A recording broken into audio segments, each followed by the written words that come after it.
विद्यार्थी भाई भाई मानक आचार्य श्री प्रसाद बेहरा सरस्वती शिशु विद्या मंदिर गजपति नगर ब्रह्मपुर स्वागत जनावि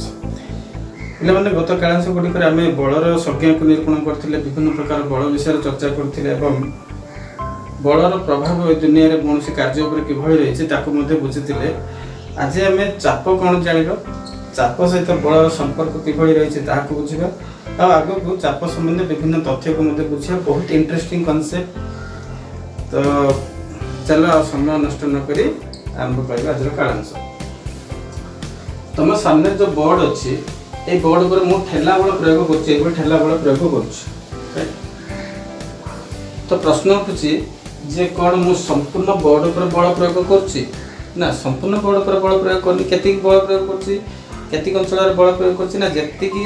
हाथ पापुली देखो हाथ पापुली जो मोर क्षेत्रफल अच्छे जी अंचल अच्छी सेतिक अंचल ही मु बोर्ड अधिकार कर रखुची माने से पार्टिकुलर स्थान में बल प्रयोग करुची। ठीक है जदि मु गोटे आउटलाइन टाणे ये टिके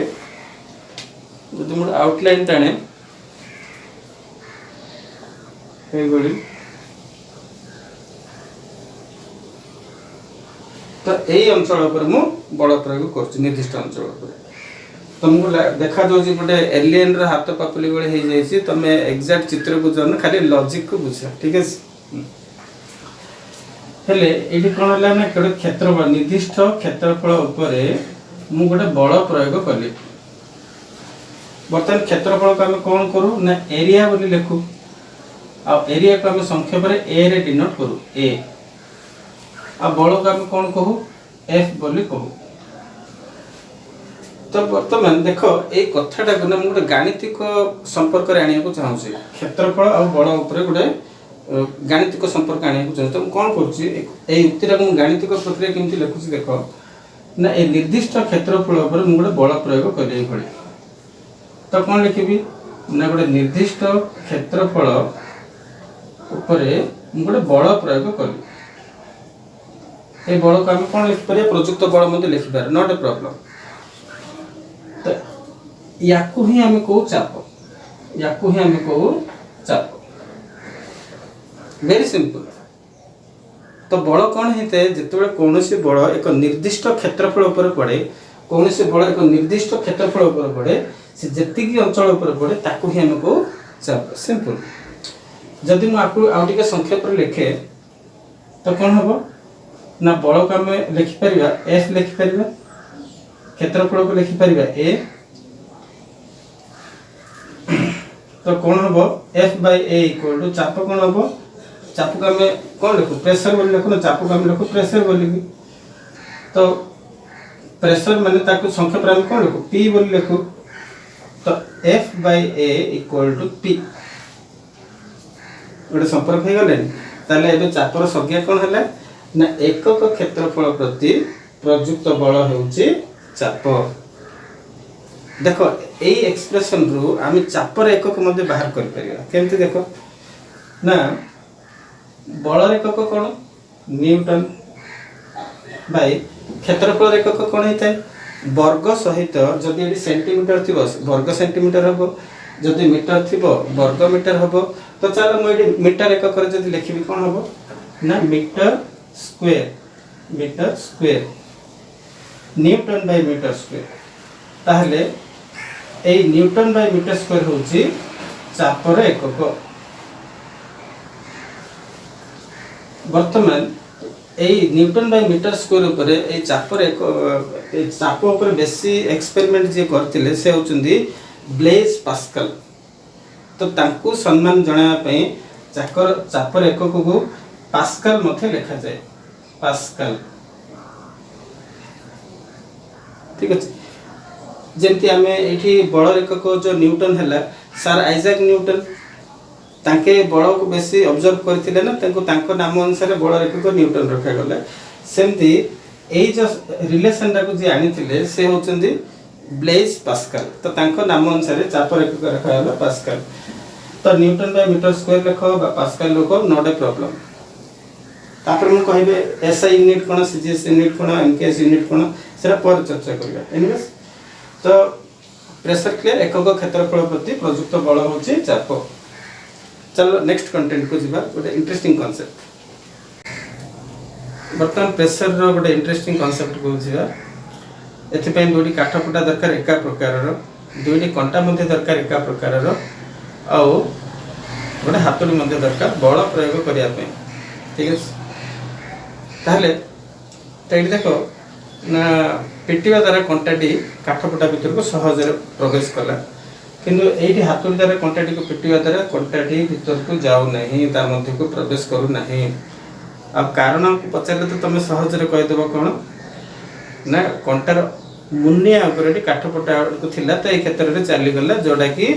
ये से नथिला बिल्कुल ठीक कथा किंतु जदि आउ टिके भलसे ऑब्जर्व करबा ताले प्रेशर गोटे सुंदर कांसेप्ट हमको मिलियो देख ना एई क्षेत्र में कौन हेतिला ना आमे जो बल प्रयोग कले उभय क्षेत्र में जो बल प्रयोग कले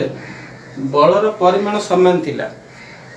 भाविन एठी हमें 2 न्यूटन फोर्स अप्लाई कले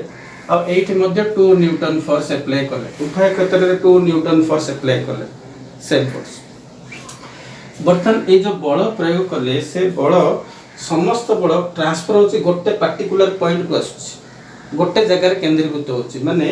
जो बल प्रयोग कले से कोठी केंद्रीभूत हला एई पार्टिकुलर पॉइंट रे केंद्रीभूत हला जोटी कि क्षेत्रफल बहुत कम अछि से कंटार मुनिया करे सब आसी से फोर्स गुडा को केंद्रीभूत होचंदी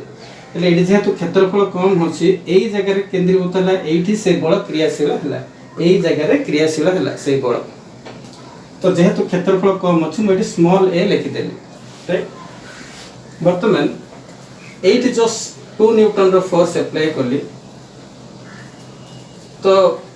से बल कोन होचंदी सब डाइवर्ज होचंदी एई बल डाइवर्ज होचंदी ठीक अछि एई बल डाइवर्ज होचंदी गोटे जगह केंद्रीभूत हो नांती अच्छा सी तो बोला गोटे रीजन वर्तमान सेई कंटार मुनियागर क्षेत्रफल ठारू एई कंटार एई जो एई अंचल क्षेत्रफल अधिक तो एठी मु लिखि दोछि कैपिटल ए तो वर्तमान से बल एई जगह रे क्रियाशील होछि किंतु एठी कंटाटी भीतर को जाउले जदि जे मनकर भाबिन यार क्षेत्रफल मैं लिखि दोछि 3 मीटर स्क्वायर खाली एमती बुझिया पे गोटे नंबर नहीं गली आ कुछ नहीं 3 मीटर स्क्वायर हो कि सेंटीमीटर हो से कथा हम जीवानी खाली गोटे नंबर नहीं निया गला सेमती एठी गोटे नंबर नहीं जीवा जेहेतु तार क्षेत्रफल यार अधिक अछि ताडो तो हम एठी नहीं जीवा 4 meter square right 4 meter square पिला मन देखो ए मीटर तो केबे भी हबनी म आगर कुछ खाली बुझिया पे मीटर स्क्वायर लिखि दोछि गोटे कंटार कोन क्षेत्रफल मुनियागर क्षेत्रफल के मीटर आसीबो कि सेंटीमीटर को मीटर कन्वर्ट करी लिखि परिया ठीक अछि तो से हिसाब तुम भाबिबो न भाबिले भूल ही हिजिबो ठीक अछि बर्तन आपको गोटे मैथमेटिकल एक्सप्रेशन आने गोटे गाणितिक संपर्क रे आनिबा कोन ना मु जो बल प्रयोग कली कहा पर बल प्रयोग कली ना ए छोट क्षेत्रफल पर प्रयोग कली तो एटा हला केते ना 2 न्यूटन बाय 3 मीटर स्क्वायर अच्छा F बाय A को हम कोन लिखो प्रेशर बोली लिखो प्रेशर को हम P बोली लिखि दो राइट अच्छा सेंते एठी कोन हला ना मु जो बल प्रयोग कली F बल ना गोटे कोन ना गोटे बड़ क्षेत्रफल पर क्रियाशील हला कैपिटल A ऊपर तो बर्तन सेटा कोन हला ना से 2 न्यूटन ही थिला बर्तन जो बड़ क्रियाशील हला केति क्षेत्रफल पर 4 मीटर स्क्वायर ऊपर तो बर्तमान ये मध्य P हला प्रेशर काइन F by A equal to P right तो एठी तमे कोन समानता देखुछो उभय क्षेत्र रे बल समान परिमाण रो प्रयोग अछि किंतु क्षेत्रफल उभय क्षेत्र रे अलग अलग अछि तो प्रेशर की अधिक के कम कोठी अधिक प्रेशर हला कोठी कम प्रेशर हला बर्तमान तमे जति भग्नांश आड़ को जीव ना भग्नांश आड़ को जीव तो मु जति म ए बर्तन भापी ए न्यूटन और मीटर स्क्वायर को अवॉइड करो न्यूटन और मीटर स्क्वायर को अवॉइड करो धरिनो एठी 2/3 अछि तो एटा हला 2/3 और एटा हला 2/4 तो कहलो को भग्नांशटा बड़ हबो को भग्नांशटा सान हबो इजिली कहि परिबो कोडा ना दुई दुई लव समान अछि माने हर भीतर जे सान सीए बड़ हबो तो ए भग्नांशटी बड़ हबो माने एटा काहार वैल्यू ए प्रेशर एटा काहार वैल्यू यार तो एठी जो प्रेशर अछि एठी प्रेशर अधिक अछि ये प्रेशर अधिक अच्छी, ये जो प्रेशर अच्छी कौन ना ये प्रेशर कम अच्छी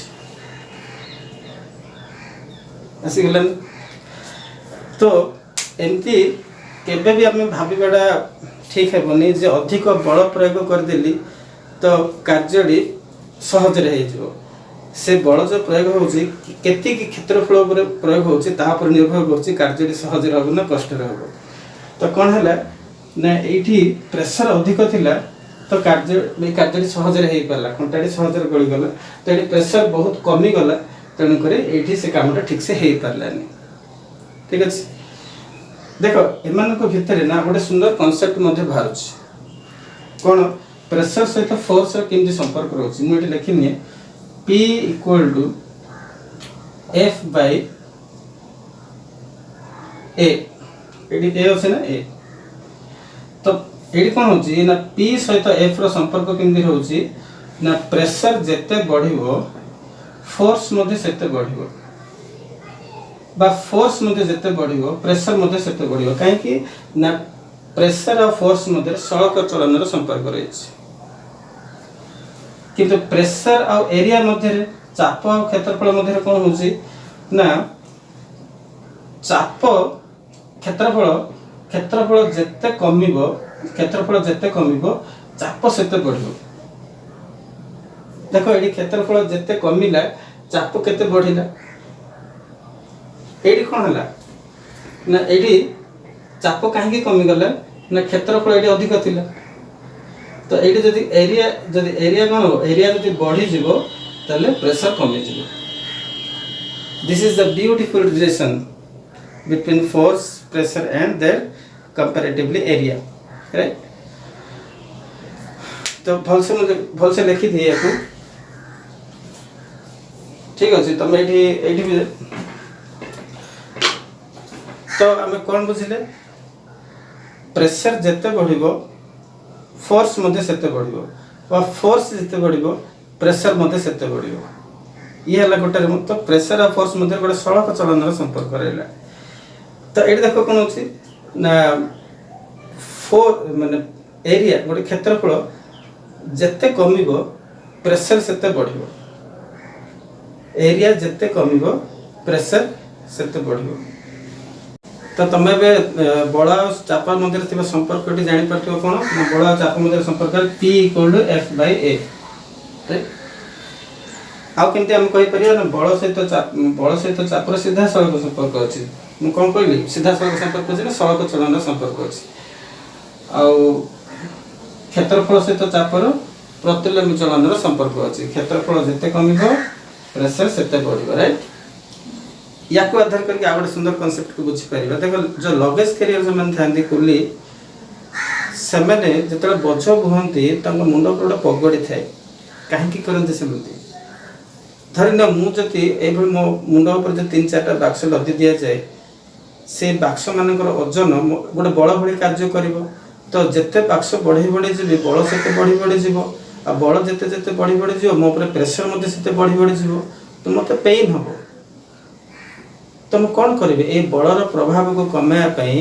क्षेत्रफल को बढ़े देवी मुझे कौन करी गोटे पगड़ी ये रखीदेवी जदि पगड़ी रखीदे ये मुंडर क्षेत्रफल अधिक हो जहाँफल बलर प्रभाव ह्रास पाइब आ गोटे हम कौन बैलेंस भी तो रहा बैलेंस रहित बलर प्रभाव ह्रास पाए जहाँफल मोर जंत्रणा कमिज यही कारण जो कुली मुंड उपर पगड़ी दे था सेमती आम स्कूल बैग फिता गुड़ाक कौन मोटा होता है नहीं कि स्कूल बैग फिता गुड़ा मोटा होता है जब सरू हो कहले आमको पेन भी हम तुम अनुभूति तुम जापर राइट। ठीक अच्छे आम परवर्ती कालांश बल चाप संबंधी आ कुछ तथ्य को जाना। Till then take care thank you all.